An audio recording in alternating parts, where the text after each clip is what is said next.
So today, thank you so much for the introduction. We are speaking about the future of digital innovation. And whoops, we have to go back one. There we go. We're talking about emerging technology trends. And so some of you are probably very familiar with these and some of you are not. So we have some examples for you. But basically, we're going to be talking about things like AR, VR, the IoT, blockchain, and even the metaverse. And why we're talking about these is not simply to talk about the technologies behind them, but actually how you can innovate in your business using these technologies. So just a quick introduction to myself. I am Vanessa. I'm the Chief Innovation Officer at an Icelandic company called Gagarin, where we make public space and interactive museum installations. So we build museums. We also have just spun out a company called Astrid. That's who I'm at Tech Barbecue with today. And we are making climate change education in virtual reality. And I have my own company called Kintsugi Design, where I'm focusing on menopause technologies, which is a type of femtech. So that's a little bit about me. And I thought I would just introduce the guy who was speaking to you just before. So David is your host for today. He is the founder of Two Beers Ideas. He is working at the Data Science Festival and Data Idols, which is a tech recruitment company in the UK. And the whole idea with Two Beers Ideas is to basically build together a community of creatives, builders, and thought leaders around the world to inspire and to educate. So I'm really glad we can be part of this today. Our panelists today, I'm going to introduce you to all of them. This is just a quick overview. We have Daniel, Tara, myself, and Tanya. And so I thought I'd just jump right in. So I'm going to introduce everyone's area of expertise. They are not necessarily my areas of expertise. So I am learning as you are learning. And we'll start with Daniel. So Daniel is going to be speaking about artificial intelligence today. He is the CEO and Chief AI Officer at Satalia. I hope I'm saying that right, Daniel. You can correct us later on. And so when we talk about AI, it means artificial intelligence, right? So this is intelligence that has in some way been programmed and then is goal directed, right? So it is programmed like do this, but then it's adaptive and it's changing its behavior depending on the situation. And so some applications of AI are things like task automation or content generation. We have all seen some crazy photos and weird hands with content generation lately. Representing humans with things like avatars and chatbots and all these types of things, extracting insights or predictions, making complex decisions, and really extending the capabilities of the human. A couple of examples, or what we're going to be talking about here is the PESTULE of singularities. This is a great acronym to remember when we're talking about AI, right? So it can be political, right? We have to wonder about what is true and what is not true. We're dealing with that a lot with ChatGPT right now. Like what is it actually pulling from, right? Where is this data coming from? Is what it's writing accurate or not? We have the environmental part. So we have an uncontrollable ecological collapse right now. That's why I'm here at Tech Barbecue with Astrid talking about climate change. And so we have to deal with that part as well.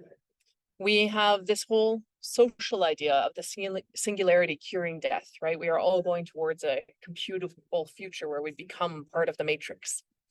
We have the technological part where we are creating super intelligences and sometimes not, right? So there's some parts of the internet that are not super intelligent, but the whole idea of the singularity is that it is. And then we have the legal part where surveillance just becomes ubiquitous. And I can tell you from being here at Tech Barbecue today, I've been on camera like 45 times with people using facial recognition and, oh, now you're sad, now you're happy. And with no consent whatsoever, like goodbye GDPR. I'm just on a million different things that are recognizing my face here at this conference. And then of course we have the economic part that we automate the majority of human labor, right?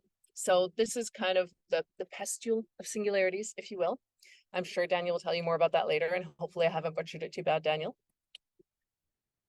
Our next panelist is Tara.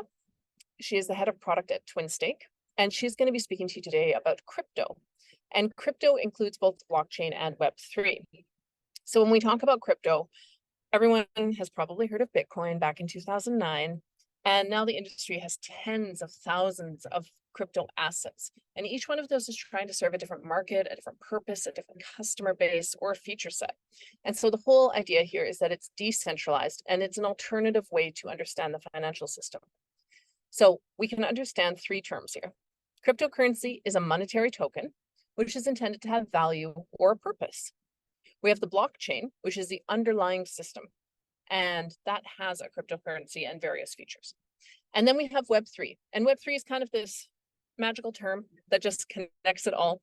And it is kind of anything and everything that is under the crypto umbrella. This is NFTs or the metaverse or blockchain or altcoins, all the different types of coins. All the coins are under Web3. And so here's a couple of examples for you. So maybe you have, and maybe you have not heard of NFTs. NFTs are non-fungible tokens. And basically what this means is that they have some properties which are indivisible, so you can't cut them up into smaller properties. And we have metadata. And this could be an image, a video, a sound, or any other type of media asset. And in the NFT is recorded on a blockchain, which provides a proof of ownership. So a lot of ways that this is being used is in digital artwork or music, with metaverse clothing, with real world asset representation. So this can be for financial things, this can be for redeemable things. So if you buy something, you might get an NFT with that. Might be a ticket for an event that has like some bonus material. You know how you used to get DVDs with the bonus material? Now you get the NFT. And then we have stablecoin. And this is a totally different example. So if we start with NFT, we also have stablecoin. Then we have things like crypto assets. And they actually have their values which are connected or pegged to a fiat currency. So we have a lot of crypto coins on, or stable coins in the market. And this is like a really hot button topic right now in regulation. So the idea is that it's supposed to reduce volatility, and it's basically acting as a bridge between assets. So there are on the screen, I'm not going to read off all the acronyms, I'll go crazy. There are some different examples of stable coins, and I am super sure that Tara is going to get into those for you. Then we have me. And as I explained already who I am, I'm working, I have worked in hardware and IoT, and I've sort of like made my way over to virtual reality these days. And so I wanted to tell you a little bit about virtual reality. Now, you may or may not have tried a headset or some form of virtual, augmented, or mixed reality. But basically what it's doing is it's adding some technology to add computer-generated graphics into an environment. And this environment can be something that you see in front of you, that's something that pops up. It could be an Instagram filter, or it could be a whole immersive environment, which is how we typically refer to virtual reality. There are three things that I think are useful to know when we're talking about virtual reality. One is when you're tethered or untethered. So that means there's a cable in the VR headset or not. And that depends entirely on the computing needs of whatever you're using. You can have a pass-through, and that's where you can actually see what's happening in front of you in the real world, but also see things through the glasses or through the tablet or whatever it is. And then with VR, you can also have fully immersive where you're 100% in the glasses. So two quick examples here. You might have heard of Beat Saber. I just wanted to give a simple example that everybody might know. And this is a VR music game. So this is where you slash beats and you're using your whole body. And by using the controllers and moving around, you are actually interacting with more than just seeing things in the helmet. You're actually using your arms as well and your whole body. And a lot of people are having fun with this. And then a more serious, maybe more definitely more complicated example is when virtual reality is used for things like surgery, right? It's also AR is being used as well. So augmented reality is being used as well. And this is just an example where doctors, for example, could do a full run through of a surgical procedure in virtual reality. I'm just going to check the chat because I want to make sure that I'm not getting any. Yeah, okay, everything is good. Beat Saber is someone's favorite game, yes. But doctors can do a full run through of a surgical procedure, or during surgery, they can actually use, for instance, augmented reality to see, like if they're doing something on the spine, they could sort of see what's happening behind that, what they should expect to happen behind that, so that they can navigate and operate better. So those are two very different examples of VR. I'm gonna, go ahead to the next one so I don't run out of time. The final panelist that we have here is Tanya, and Tanya is working with IoT Tribe. She's the CEO there. And so IoT, what is that? Well, that is a favorite of mine. It is the Internet of Things. And this is basically things with chips in them, right? That connect to the internet. So this is the ability of objects to autonomously capture, process, and act on data for a given purpose. And so basically we have this whole ecosystem where there are smart things, there are connected things, there is the cloud, there's the whole thing that is trying to make things faster, cheaper, and more secure. So here we have a couple of terms like edge computing, which is distributed computing, bringing data capabilities closer to the device. We have the cognitive cloud, sounds a little scary. It's not too scary. And this is the ability of the cloud to mimic the human brain by auto-learning and by correction. And then we have swarm computing, which is the ability to leverage space computing capacity to actually perform federated computing functions. So, a couple examples here, I'll go through them quickly because I know we're at 10 minutes. We have self-driving cars, and they rely on a lot of different sensors to be able to do what they do. And we also have energy distributed grids. And so here we have diverse energy sources and cloud to edge computing, and all of these things are decentralized, but managed and handled in real time. And basically that means that we actually get really well functional energy grids. So that was it. Let's get started. We will have a 45-minute panel with our 4 panelists. Dave is going to kick us off with a few questions. Please use the Q&A box for any of your questions. And remember that you can upvote questions. You can use the chat for discussion. And I hope you enjoy our panel today. Thank you so much. Vanessa, thank you so much. That was absolutely amazing. And I think it really helps just to have that 10 minutes just to set the scene. If I could invite the other panelists to come and join us on the stage. We have Tara, Daniel and Tanya joining us as mentioned. Hello all, great to see you today. Here we go. It is happening. It is happening.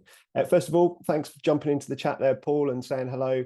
It's lovely to know that you're all out there. We are looking for this to be an interactive session. Feel free to say hello in the chat. We'll give you a little shout out. And as mentioned, if you do have questions, stick them into the Q&A and we'll go from there. In the meantime, I am going to jump straight into it. Vanessa did, give us a good overview there, but I may come to each of you if you don't mind, just to get that quick introduction of where are we now? I'm going to show my age. I was around for the .com boom in the early 2000s, and it felt like things were changing monthly. At the moment, it does feel like things are changing daily. It's a little bit crazy out there. So I'll maybe come to each of you in turn. I know there is crossover between the areas that you can cover, but we have loosely allocated each of you a technology. So I'll maybe come to you first, Tara. If you can give us a quick 30-second intro, where are we with blockchain and Web3 at this point in time? So it's definitely true, things in crypto change daily, if not hourly. And it really depends actually who you ask in terms of what view you're going to get on where we are with crypto. The idea behind it initially was this global currency used by anyone with adoption outside of traditional payment rails. We're not there yet. It's certainly not a reserve currency of the world. You do have increased adoption and usage of cryptocurrencies. There's hundreds of merchants around the world where you can now pay in Bitcoin or Ether or these various different crypto assets, but you're not going to go largely into your supermarket and buy a loaf of bread with Bitcoin. That said, there are some countries which are making pretty big strides forward. So El Salvador, for instance, has Bitcoin as legal tender there. So you can legally pay for anything, whether your taxes, whether it's a house, whether it is a loaf of bread with Bitcoin. I've been to El Salvador. In practice, it doesn't quite work like that. You do just use dollars for buying your roadside pupusa. You've also got the Central African Republic that's done a similar journey with having Bitcoin as legal tender. But for the most part, the experience that most people and most countries are finding is that it's an alternative asset class. It's one that can make some people very rich. It can also make some people lose an awful lot of money. And that kind of goes hand in hand with the biggest thing people see about crypto, really sadly, which is the crime and the scams. And I've been working in crypto compliance for 4 years before I made a move into the world of crypto staking and infrastructure. So crime is certainly something I've seen a lot of. It is really prevalent with billions of dollars being stolen every year. And even just this week, we've had multiple hacks, some of them proliferated with North Korea. So we've got the good and the bad in the world of crypto, but there's certainly an awful lot of innovation happening. There's loads of cool projects out there, but if you ask the everyday person on the street, they'll largely say it's failed in its purpose of being a global currency and everyone's just getting scammed. So hopefully today I'll provide a bit of insight on some of the good news stories in crypto and how it can help businesses. What a great start. Thank you so much, Tara. I love to hear it. And I'm looking forward to hearing more from you as the panel goes on. I'll come over to you next, Daniel, and then we'll fire around everyone else from there. So over to you, Daniel. Yeah, sure. So I guess I wear 2 hats. I've been researching AI for the past 25 years. My undergraduate PhD postdoc's all in AI from UCL. I'm currently entrepreneur in residence at UCL, so I help them spin out tech companies. I started a company 15 years ago that's been building AI solutions for some of the biggest companies in the world, and we were acquired by WPP 2 years ago, where I take on the role of chief AI officer across the group, so coordinating AI across 120,000 people, which is good fun. I guess we've been implementing AI in organizations for many years, and we do obviously get excited about new shiny technologies like large language models, etc. But I think you have to be very careful and considered about applying the right technologies to solving the right problems. I think that there's an impulse to follow what everybody else does, which is let's build data lakes, but let's put kind of an analytics layer on top of it. Let's hire data scientists to extract insights from data. But based on my experience, extracting better insights from data and giving those insights to human beings typically doesn't lead to better decisions. Humans are bounded by our ability to make decisions, and actually there are different types of AIs that are really good at making decisions, and those are not large language models, for example. So I think we have to be careful about how we apply these technologies, but at the same time, I would argue if we're not applying these technologies to remove frictions, to make our organizations more efficient and effective, then you're going to lose out. So I think we need to progress speedily, but with caution. And of course, then there's a whole load of risks associated with these technologies, micro risks, deploying essentially tools in production that are making decisions that you don't know how or why they're making those decisions, plus also the macro risks to society. So it's going to be a very interesting few decades ahead. Feel like we're being very ambitious with 45 minutes to cover all this content. So already I'm thinking we might have to come back and delve deeper into these areas one by one. But thank you very much for that, Daniel. I'll come to you, Tanya, if that's okay.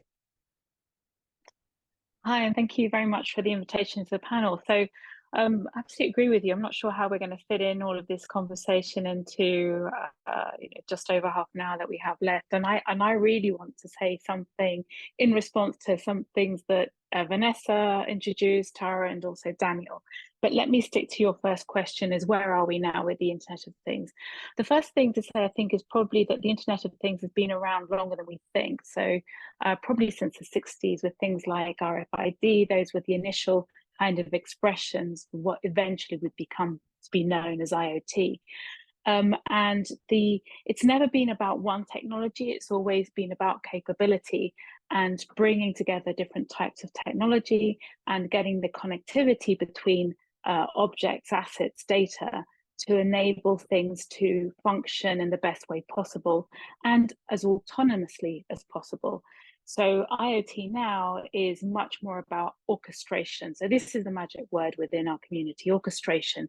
How do you orchestrate all of these different sources of data, all of these different devices in a way that is secure, that is friendly to the environment, that is compliant from a data perspective, but from many other perspectives as well, that is as fast as we need it and as cheap as we can possibly manage for a given purpose. And the applications of the IoT can be seen as in domains and in markets as wide as healthcare or agriculture.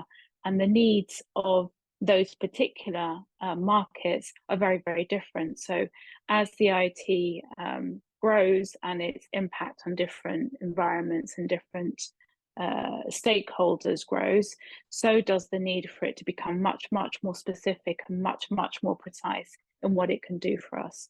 So in a certain way, it also is the environment in which we bring together not just virtual reality capabilities, because they can also come in, but certainly data.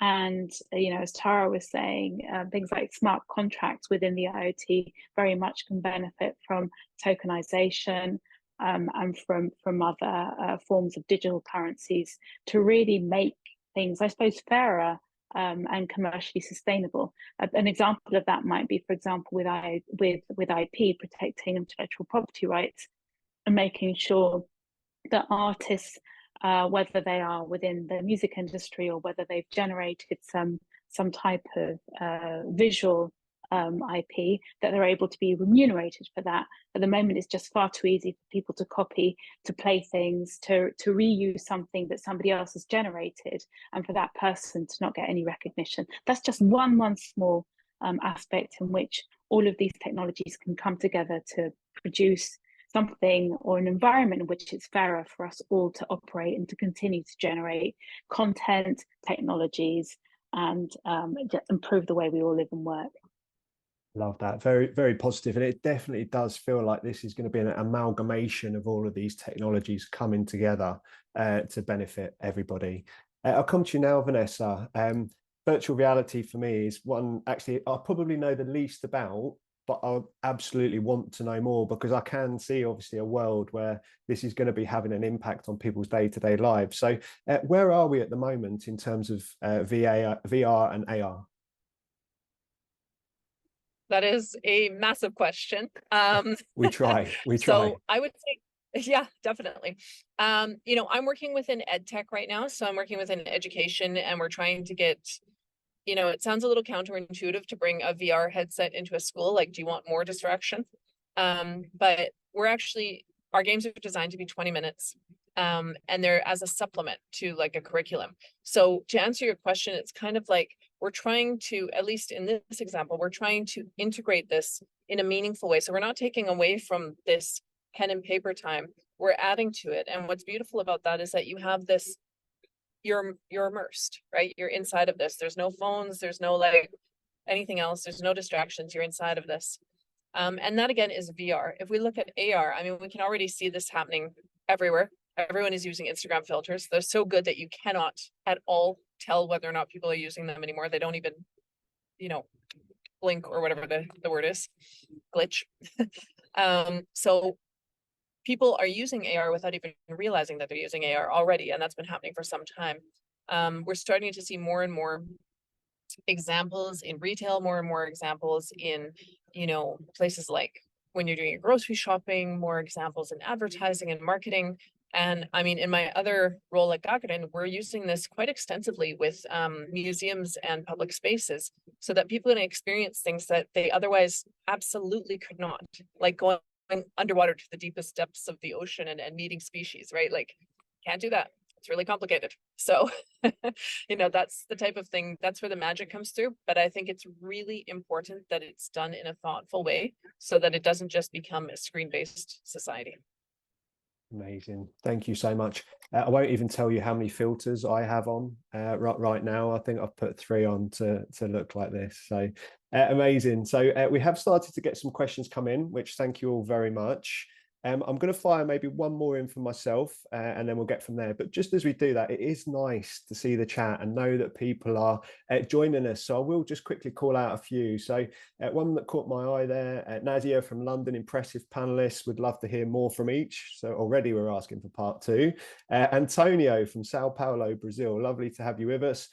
From Sao Paulo, Brazil to sunny Swindon. Great to have you with us, Audra. Lancashire, London, UK, list goes on. I've seen a few from Dublin, from Berlin. So it's great to have people joining us from all over the world for this discussion. In terms of that, we've kind of just started off by saying, well, where are we now? I think where we are now, Tanya touched on it, about some commercial opportunities, some commercial impact that each of these areas will have on companies. Where do you see that going? How is this tech going to impact the business landscape? What would you call out as perhaps, you know, one area of potential for your tech? So again, I'll maybe run through each of you just to see where you think the immediate potential is commercially for businesses, and then we'll go to the Q&A from the audience from there. So I'll go in the same order if that's okay, and come to you first, Tara. I think And it's maybe a bit of an annoying answer, but I presume we'll all say a similar thing in that, like, it really depends what your business does. And what we see often is people just trying to shoehorn tech into whatever business they have, whereas actually it's all about choosing the right tool for the right problem. And so what we saw kind of 2015 to 2016 in the kind of broader blockchain and crypto space was every business saying, we're going to become a blockchain business. We're going to use a blockchain to store all our data. Then in kind of 2017 and 2018, everyone was like, we're going to have a token. We're all going to have our own coin. We'll have like Tara coin, and we'll have Daniel coin and Tanya coin and Vanessa coin. It's like, oh, okay. And then at the 2022 period, everyone was trying to create DeFi, so decentralized finance.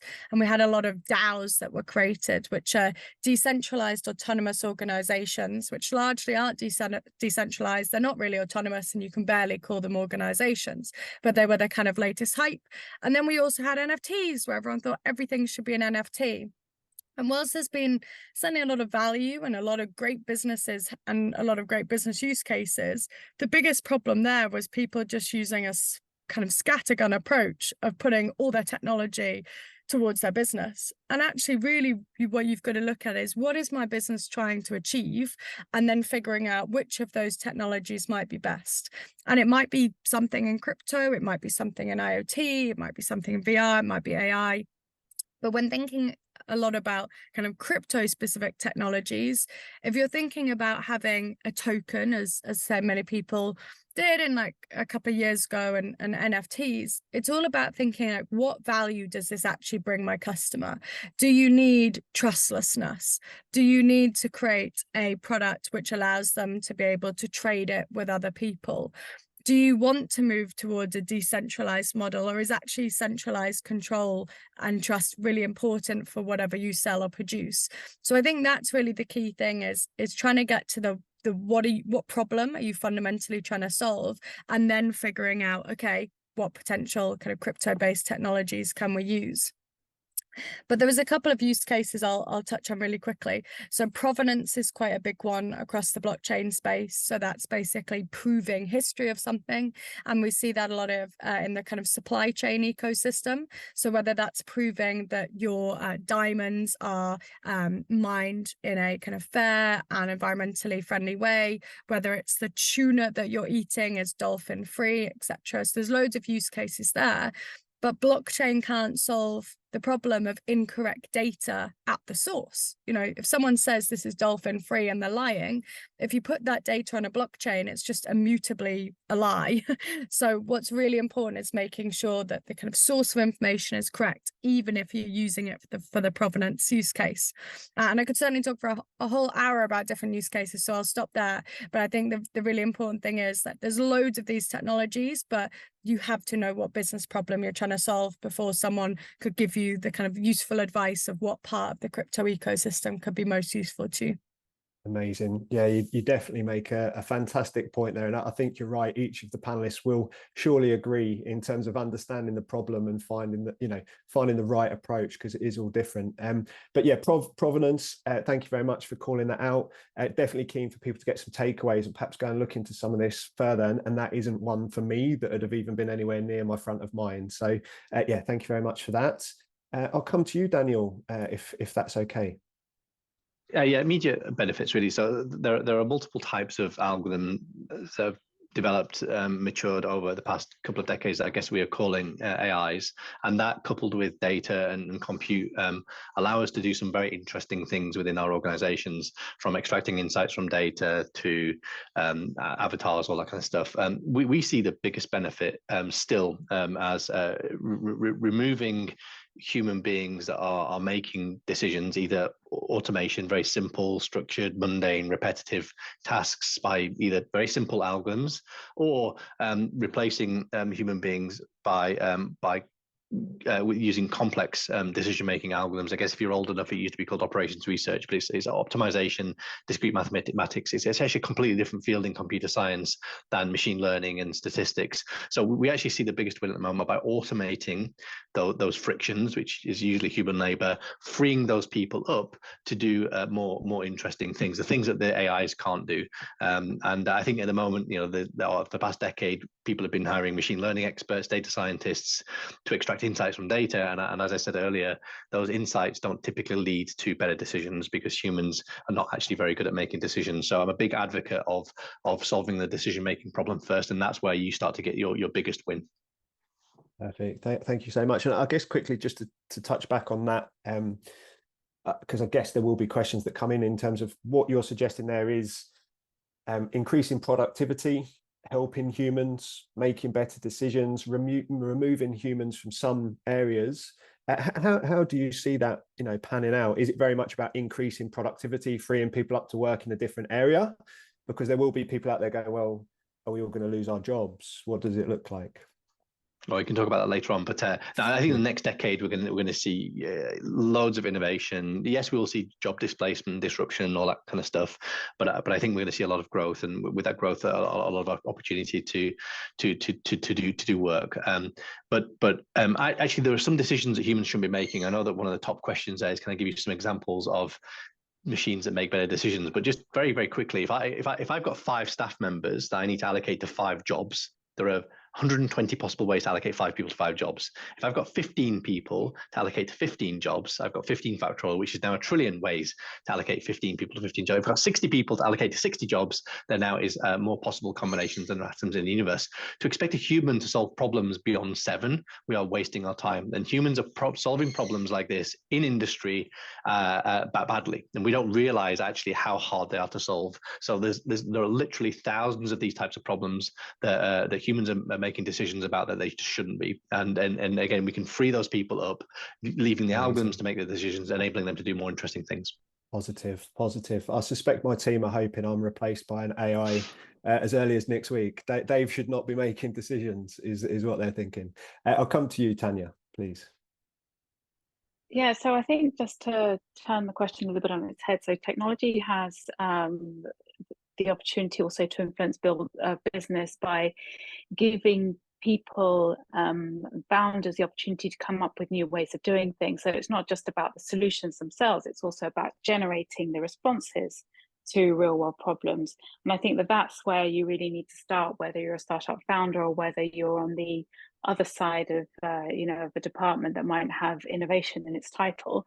Okay, it's your first question is, okay, what is it that we're trying to achieve?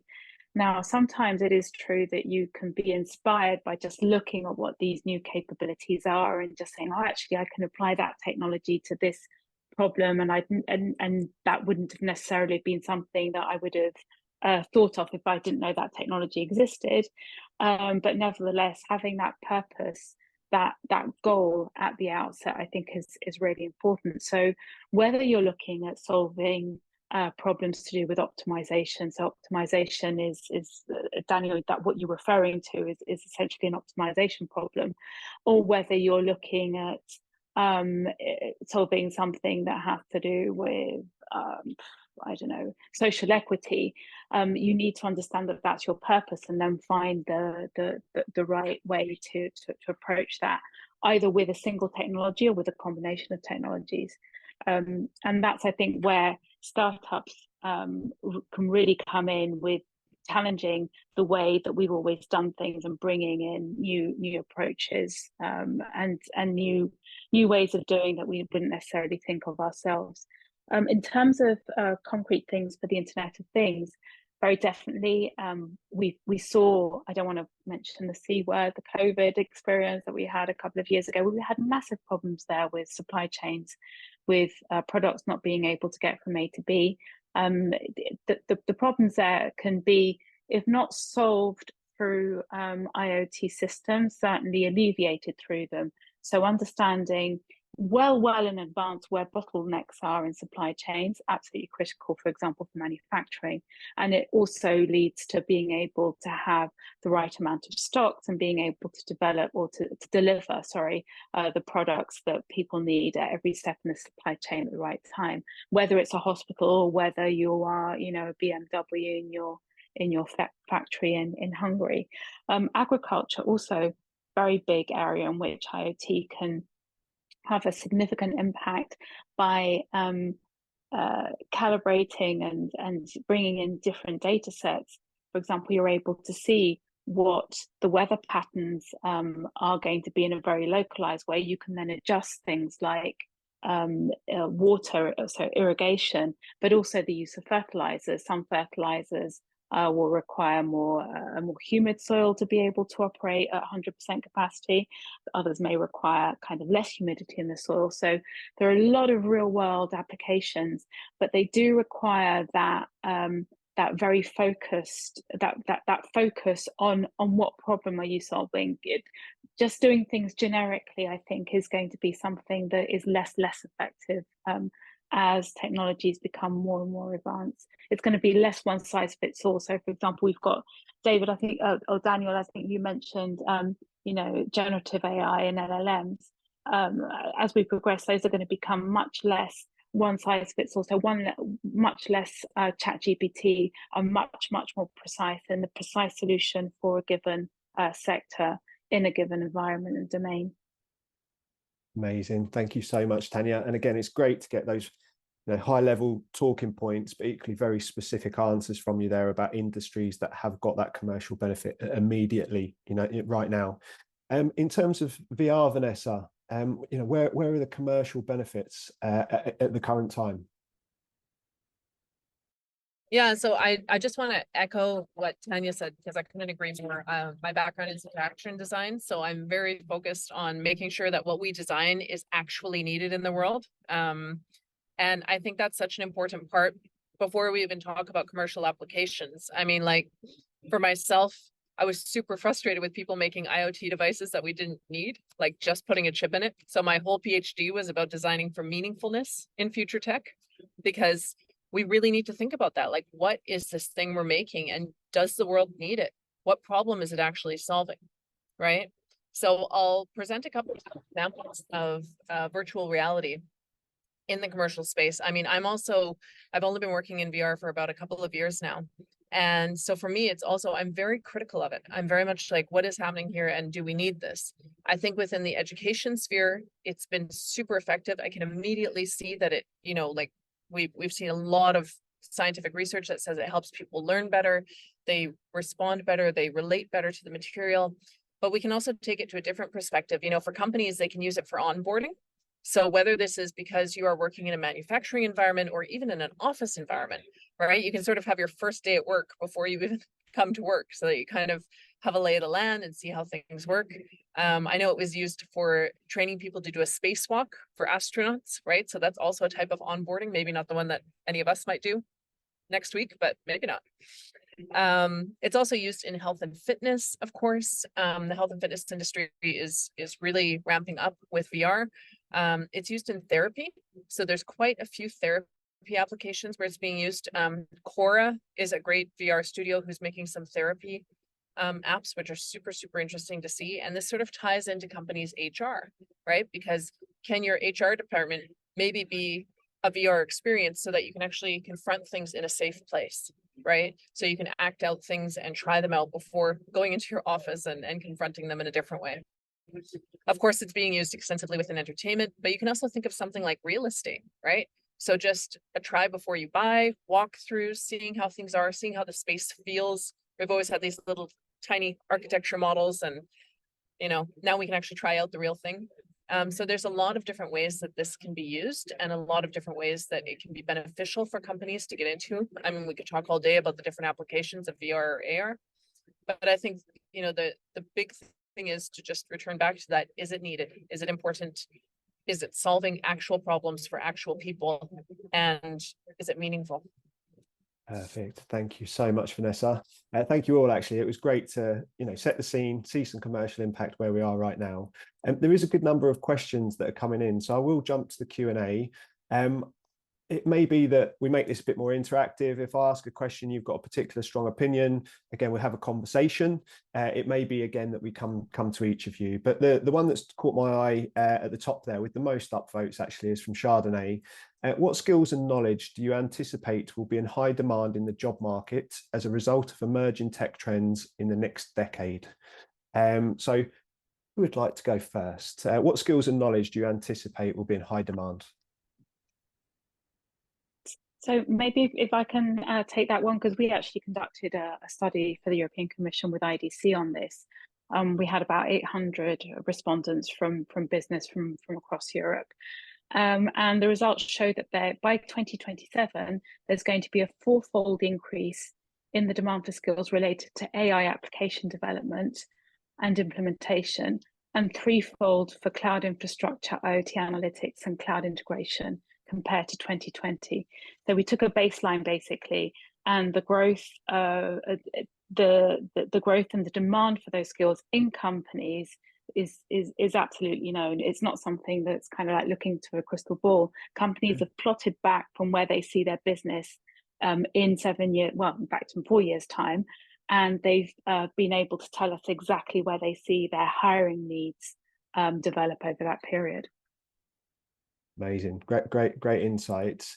In terms of that, then, is there any specific skills within blockchain, within AI? I guess from the AI perspective, you can talk specifics about coding languages, particular, data technologies. I'm not sure. I must admit, I don't know blockchain in the same way, Tara. So if someone's looking to get into blockchain and they're thinking this may be something, what skills do they need? Where would they start in terms of learning them? So I think it's a common misconception that everyone in the crypto industry is either a mathematician or a developer.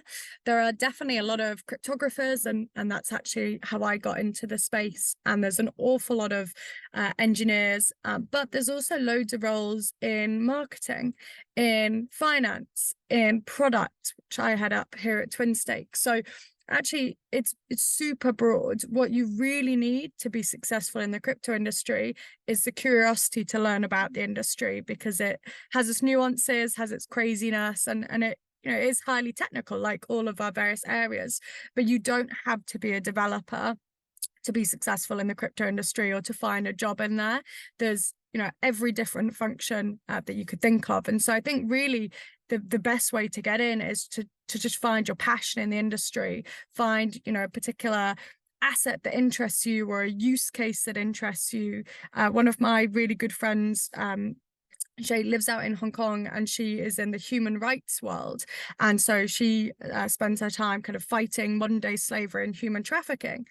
She also, with her company, looked at a blockchain-based solution for contracts so that people couldn't be exploited. So she was doing crypto kind of Web3 work. She's not a developer, she's a human rights specialist, but she kind of brought her expertise in that space. She brought the business problem, which was trying to find an immutable way to have someone's contract stored without it being tampered with, and blockchain was able to solve it. So I think that's often the best way to do is figure out what your passion is, what your interests are, and there will be some space in the crypto industry for you.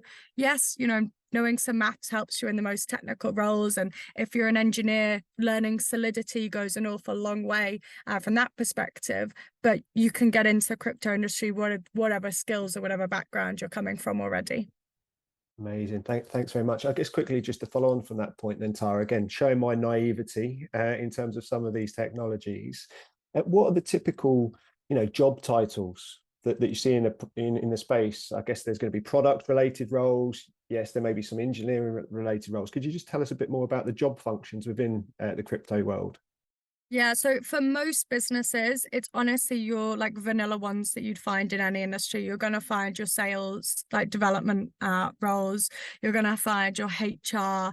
You will find, slightly more creative ones. You find your chief scientists or chief innovation officers. But again, I'm sure we find those across the other three areas here. maybe where you get kind of your specialties is where you get kind of protocol researchers, for instance. So that's where someone is a specialist in a certain blockchain, all of the mechanics of it, the details behind it, how it functions. So that's a role you probably don't get in other spaces. You do also get token analysts. So that's someone who follows a specific cryptocurrency. Think of it like a financial analyst in the banking space, though, but instead of tracking gold or some other commodity, they're tracking like Bitcoin, for instance. You also get across the broader Web3 space, and this is a big part of what I do looking in the metaverse area. You've got virtual real estate agents now and digital interior designers, all of which are even one of my favorite, which is a metaverse construction worker. And that's someone who works for a metaverse construction company who are building buildings in the metaverse. So you do have those kind of slightly cool space age titles, but actually for the most part, you're going to be a product manager, you're going to be a sales lead, you're going to be a people partner, the roles that you have in, I suppose, the normal world outside of crypto. Amazing. Thanks, Tara. Turns out all those years of playing The Sims could have given me a career I didn't even know about, which is fantastic. I will come to genuinely, Daniel. yeah. Genuinely, I'm in. I'll come to Daniel and Vanessa just in terms of if there's any specific skills in their area. And then I am a little conscious of time and there is stacks of questions. So we'll maybe do a quick rapid fire few questions where we just perhaps come to one of you for a particular question, and we'll do as best we can with the 10-15 minutes we've got just to fire through everything. So I'll come to you, Daniel. In terms of skills, what would you recommend for people? Yes, I agree with Tara about the horizontal skills, resilience and creativity and all that good stuff, understanding, your own self. And I believe that engineering is a very, very important skill. We can build systems very, very quickly, and those systems now can have a material impact on people's lives. So understanding the failure points, understanding where they go wrong is critical, because if you don't engineer these systems correctly, then they could be fatal to businesses, but also fatal to people. And then I think everybody should also have an appreciation for computational complexity. So understanding the strengths and weaknesses of algorithms will differentiate your business. And if you apply them in the wrong way, then you will fail. And if you apply them in the right way, it will completely differentiate how you succeed.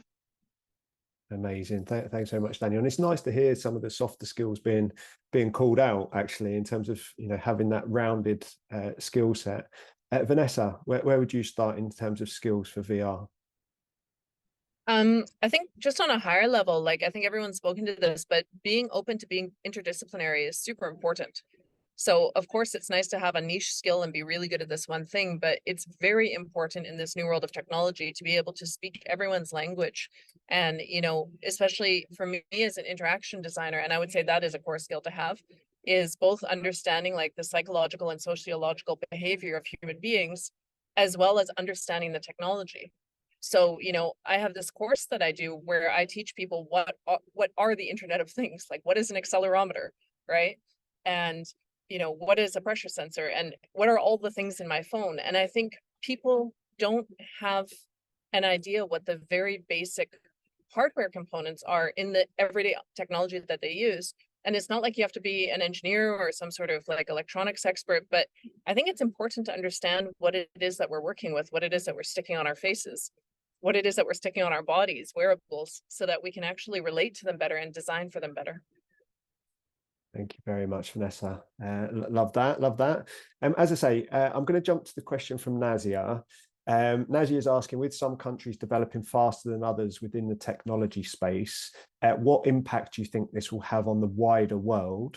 I'll maybe, as I say, take one of you. If anyone's got an opinion on this, just give us a shout. And if anyone else wants to chime in, go with that one. So does anyone fancy that question from Nazia? With some countries developing faster than others within the technology space, what impact do you think this will have on the wider world?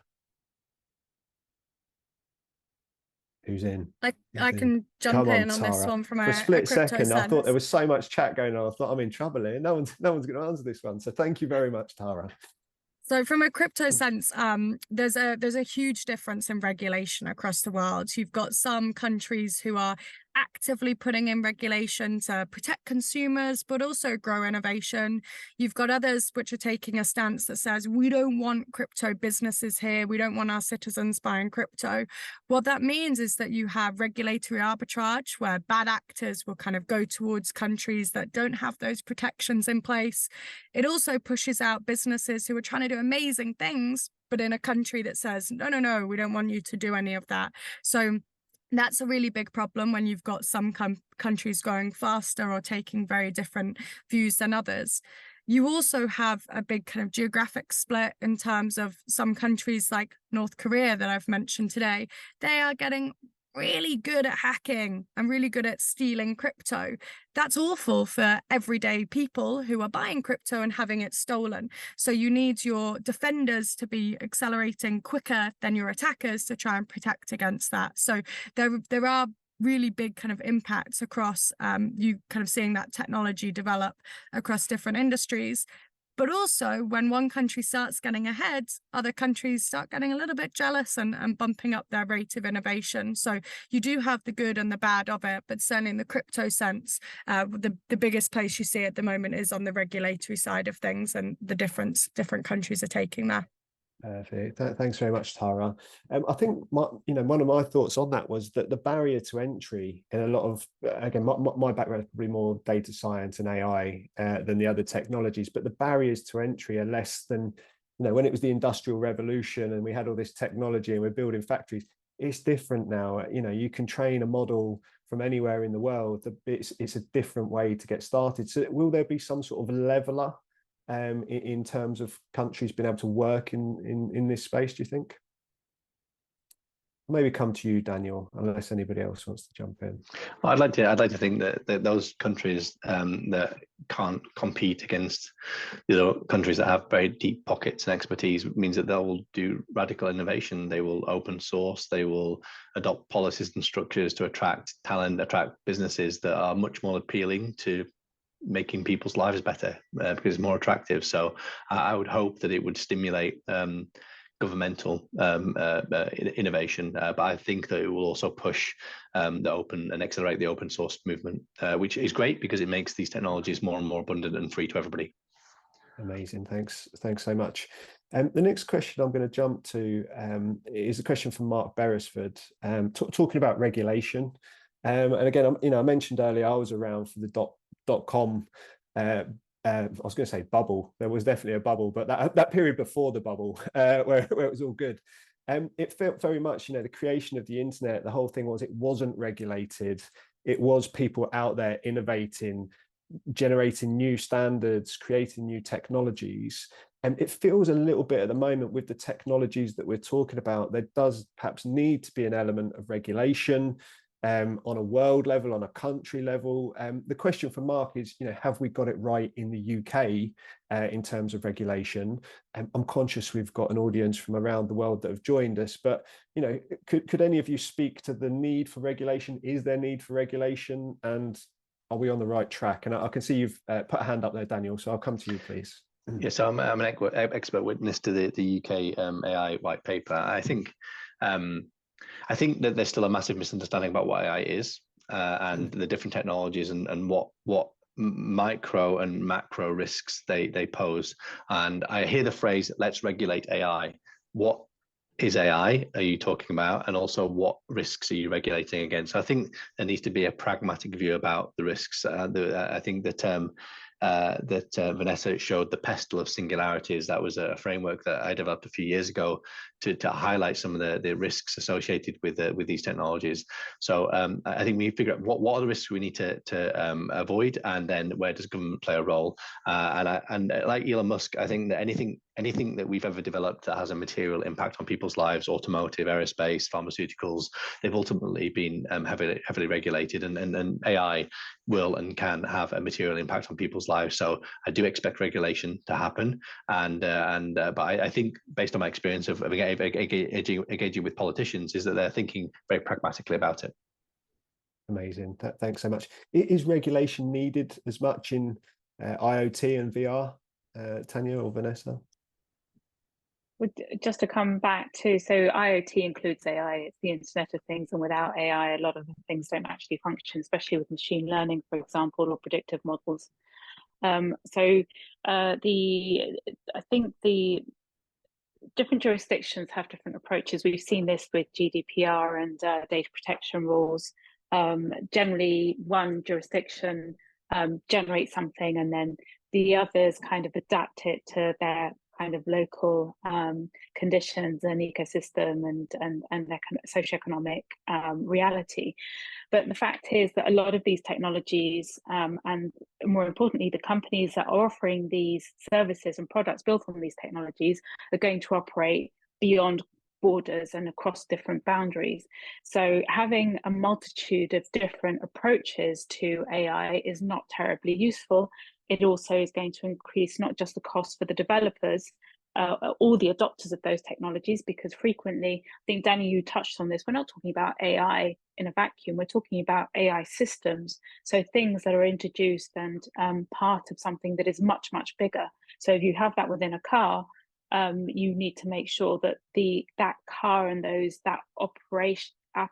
those operations can or will be judged against the same criteria wherever you are, or at least, you know, not against 200 different criteria or 200 different ways of seeing where the risk lies. And that's where international standardization really comes in. So you have two routes. You have, first of all, regulation, but then you also have international standards that are adopted and applied within different industries. And that might be one way in which you can see or more readily understand whether you are being compliant and what you need to do to make sure you're compliant by design and at the outset.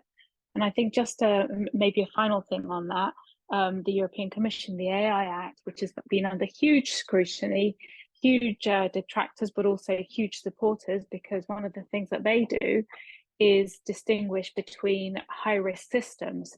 So systems that will inevitably have an impact on somebody's life, and they provide very concrete definitions, but in some cases those definitions, or some people are saying that those definitions are not concrete enough. So there's a lot of really interesting and detailed conversation around this, both on the regulatory side but also on the standardization side. Amazing. Thank you so much. I am a little conscious of time. I was aware in terms of regulation, Vanessa, I didn't quite get to you there with the regulation. If there's anything that absolutely to shout out in the area, obviously let me know. But rather than finishing with regulation, I'd rather finish with a prediction, if that's okay from each of you.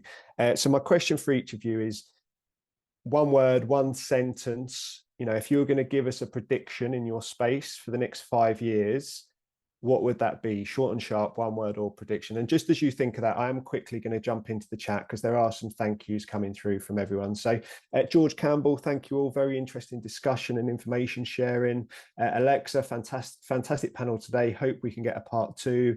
Mark, great discussion and webinar. Many thanks. Thanks so much. Been very interesting. Layla, Nazia, thank you. So it's great to see that. Give us a little thumbs up. And go from there. So Daniel's had to go. He's dropped his prediction in the chat. So Daniel's prediction, the next decade is going to be very interesting. How can he do that and drop off, man? That is too easy, Daniel. So I'll fire through each of you in terms of predictions. So again, Tanya, I was aware you may have to drop as well, but we'll come to you, Tanya, first, if that's okay, just for a quick prediction. Thank you. Yeah, I think within the Internet of Things, it's about federation and distribution. So less things happening up in the cloud and much more happening at device level, which is more secure for everyone. It also has a significant impact in terms of energy, because you need to send less data away from the point at which it's being generated. Thanks. Amazing. Thanks, Tanya. Vanessa, I'm aware you're also in a box where people are probably knocking at the door. What is your prediction? I'm in a box, and the reason I keep looking this way is because it actually has to do with my prediction, which is that right now, outside of this booth, I would show you, but the virtual background thing is on. There are like 30 people with headsets on having a silent disco, drinking slushies, and having like a big AI screen, like it's crazy. It's like, I wish I could show you this. And I think, you know, my prediction is that we're going to cherish these interpersonal connections, and we're going to use technology as sort of music in the background, right? It's a tool, it's something that we use. Right now, we're so hyped about it, but we're also getting this fatigue. I think Keisha mentioned that in the comments. We're getting this technology fatigue, and I think that's going to be felt more and more and more until people are like, enough. I want to connect to other human beings. Yeah. Technology is a tool. It's something fun to give me a silent disco while I drink a slushie outside of someone's webinar. And that's about it. I feel like my Thursday isn't comparing to your Thursday, Vanessa. I feel like I need more slushies and silent discos. I'll come to you, Tara, just to draw things to a close. I'd say more scams, more regulation, and more time spent in the metaverse. And what I mean by that in the last comment with the metaverse is just more tech being infused in our everyday lives, exactly as Vanessa's saying. We'll wear more tech, we'll use more tech, we will not notice that we're using more tech. Amazing. Thank you, Tara. And it's nice that we've all been generally very positive for the future. I will draw things to a close now. If you did ask your question and we didn't get to it, I'm really sorry. It may be that we can follow up with some sort of blog post for those that we didn't get to. It may be that we can talk the panelists into a more specific part 2. But I'd just like to thank all of the panelists, Julia, Vanessa, Tanya, Tara, and Daniel. Thank you so much for giving up your time. I know it's not just the time even, it's the thought, it's the preparation, it's pulling together the presentation, Vanessa. Thank you all so much. And thank you for joining us at home. We do have another event in 2 weeks' time, so check it out if you can. But if not, thank you all very much. And I look forward to seeing you all soon. Have a good one. Bye-bye.